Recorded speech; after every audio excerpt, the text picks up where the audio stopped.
South Indian style mushroom gravy செய்கிறதுக்கு ஒரு கடாயில் 1 ஸ்பூன் எண்ணெய், கரம் மசாலா தூள், கூடவே ஒரு வெங்காயம், தக்காளி, கொஞ்சம் தேங்காய் முந்திரி சேர்த்து வதக்கி ஆற விட்டு மிக்ஸி ஜாரில் சேர்த்து கிரைண்ட் பண்ணிக்கலாம். இந்த கிரேவி தாளிக்க அதே கடாயில் 2 ஸ்பூன் எண்ணெய் சேர்த்து பட்டை, லவங்கம், ஏலக்காய் வெடிக்க விட்டு கருவேப்பிலை சேர்த்துக்கலாம். இப்போது வெங்காயம், தக்காளி, இஞ்சி பூண்டு சேர்த்து வதக்கிக்கலாம். இப்போது க்ளீன் அண்ட் வாஷ் பண்ணின மஷ்ரூம் துண்டுகளை சேர்த்து லேசாக வதக்கிக்கலாம். இப்போது இந்த கிரேவிக்கு தேவையான உப்பு, மஞ்சப்பொடி, 1 ஸ்பூன் மிளகாத்தூள், இந்த கிரேவிக்கு இதுதான் காரம், கொஞ்சம் தண்ணி சேர்த்து மூடி வச்சு வேக விடலாம். இப்போது பாதி வெந்த உடனே நாம் அரைச்சி வச்சுருந்த மசாலா விழுது சேர்த்துக்கலாம்.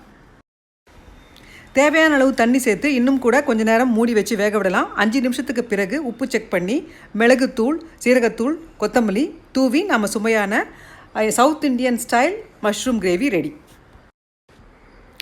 இதே மாதிரி நீங்களும் ட்ரை பண்ணி பார்த்துட்டு எனக்கு கமெண்ட் பண்ணுங்கள். உங்களுக்கு பிடிச்சிருந்தா லைக் பண்ணுங்கள், ஷேர் பண்ணுங்கள். முக்கியமாக KS Bright Tips சேனலுக்கு சப்ஸ்கிரைப் பண்ணுங்கள்.